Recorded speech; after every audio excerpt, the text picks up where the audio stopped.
नमस्कार। आज की इस खास चर्चा में आपका बहुत बहुत स्वागत है। आज 8 मई 2026 है और आज का ये दिन कैलेंडर पर सिर्फ एक तारीख भर नहीं है। आज हम उस बेहद नाटकीय और प्रेरणा देने वाले इतिहास के पन्नों को पलटने जा रहे हैं जो विश्व रेड क्रॉस दिवस के पीछे छिपा है। जरा सोचिए, क्या करुणा का एक छोटा सा कदम सच में पूरी दुनिया का नक्शा बदल सकता है? आज का ये सफर यकीनन बहुत ही दिलचस्प और आपकी आंखें खोलने वाला होगा।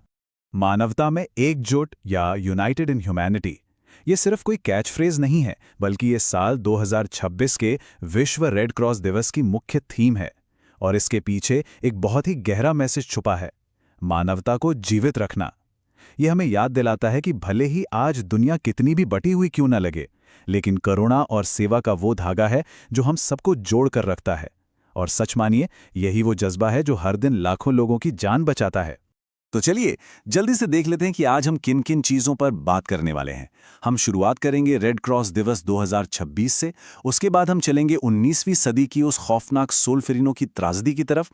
फिर समझेंगे रेड क्रॉस की स्थापना को, इसके 7 मुख्य सिद्धांतों पर गौर करेंगे और अंत में इसके उस वैश्विक प्रभाव को देखेंगे जो आज भी जारी है। तो आइए सबसे पहले बात करते हैं कि आखिर रेड क्रॉस दिवस 2026 का असल मतलब क्या है। तो असल में ये दिन किन के लिए है? ये दिन उन बेखौफ फ्रंटलाइन वर्कर्स और वॉलंटियर्स के नाम हैं जो सबसे मुश्किल वक्त में हमारे और आपके लिए खड़े होते हैं। जब भी कोई युद्ध छिड़ता है, कोई कुदरती कहर टूटता है या फिर कोई महामारी पूरी दुनिया को डरा देती है, तब यही वो लोग हैं जो बिना अपनी जान की परवाह किए बस मदद के लिए दौड़ पड़ते हैं। आज का दिन उनके इसी अथक साहस और निस्वार्थ बलिदान को दिल से सलाम करने का दिन है। अब आपके मन में ये सवाल आ सकता है कि भाई 8 मई की ही तारीख क्यों? तो मैं आपको बता दूं कि ये कोई रैंडम तारीख नहीं है। दरअसल आज अंतर्राष्ट्रीय रेड क्रॉस आंदोलन के संस्थापक हेनरी ड्यूनांट का जन्मदिन है। 1828 में जेनेवा में जन्मे ड्यूनांट कोई आम बिजनेसमैन नहीं थे। वे बचपन से ही बीमारों और गरीबों की मदद करने के लिए जाने जाते थे। उनका यही निस्वार्थ सेवा भाव आगे चलकर एक इतने बड़े वैश्विक आंदोलन की नींव बना जिसके बारे में शायद उन्होंने भी कभी नहीं सोचा होगा।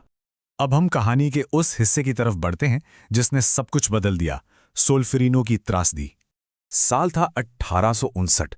इतिहास का ये वो निर्णायक मोड़ था जिसने ड्यूनांट की जिंदगी को हमेशा के लिए बदल कर रख दिया।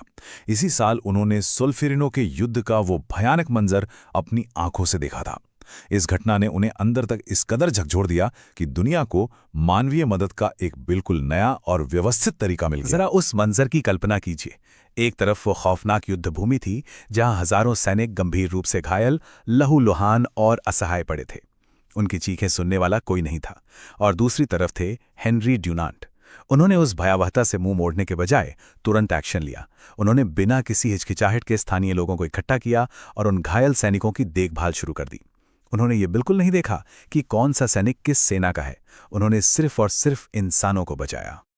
और यहीं से नींव पड़ी हमारे तीसरे पड़ाव की, रेड क्रॉस की स्थापना। सोल्फेरिनो के उस भयंकर आघात ने ड्यूनांट को एक किताब लिखने पर मजबूर कर दिया। इस किताब का नाम था ए मेमोरी ऑफ सोल्फेरिनो। और सच कहूं तो इस एक किताब ने सचमुच दुनिया की सोच बदल कर रख दी। इसमें उन्होंने 2 बहुत ही क्रांतिकारी सुझाव दिए। पहला, कि युद्ध में घायल लोगों की मदद के लिए हर देश में एक इंटरनेशनल रिलीफ ऑर्गेनाइजेशन होना चाहिए। और दूसरा, उन मेडिकल वर्कर्स और घायलों की हिफाजत के लिए कुछ अंतर्राष्ट्रीय नियम होने चाहिए। अब चलिए इस टाइमलाइन को देखते हैं और समझते हैं कि ये सब कितनी तेजी से हुआ। 1859 के सोल्फेरिनो युद्ध के सिर्फ 4 साल बाद 1863 में ICRC यानी international committee of the red cross की स्थापना हो गई। उसके अगले ही साल 1864 में पहला जिनेवा कन्वेंशन हुआ जिसने ऑफिशियली युद्ध के दौरान इंसानियत के नियम तय कर दिए। और उनके इसी निस्वार्थ काम के लिए 1901 में हेनरी ड्यूनांट को दुनिया का सबसे पहला नोबेल शांति पुरस्कार मिला। क्या ये अद्भुत नहीं है? अब आते हैं उन 7 मुख्य सिद्धांतों पर जो इस पूरे मिशन की जान है।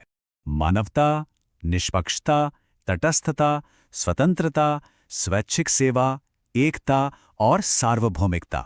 देखिए, ये 7 सिद्धांत कोई साधारण शब्द नहीं है। ये इस बात की गारंटी है कि मदद बिल्कुल बिना किसी भेदभाव की दी जाएगी। सहायता देते समय किसी भी गुट का पक्ष नहीं लिया जाएगा। संस्था पूरी तरह आज़ाद रहेगी और सबसे बड़ी बात, ये सब सिर्फ और सिर्फ लोगों के दुख को कम करने की एक निस्वार्थ इच्छा से किया जाएगा। इस विचार पर जरा गौर कीजिए। युद्ध के समय भी मानवता सबसे ऊपर होनी चाहिए। हेनरी ड्यूनांट का यह संदेश कितना गहरा है ना। ये एक छोटी सी लाइन उन 7 सिद्धांतों का पूरा निचोड़ है जिनके बारे में हमने अभी बात की। जब समाज सबसे बुरे दौर से गुजर रहा हो, जब चारों तरफ तबाही हो, तब भी करुणा और निष्पक्षता जैसे मानवीय मूल्य कभी खत्म नहीं होनी चाहिए। सच में यही रेड क्रॉस की आत्मा है। और इसी के साथ हम आते अपने आखिरी हिस्से पे, वैश्विक प्रभाव और विरासत।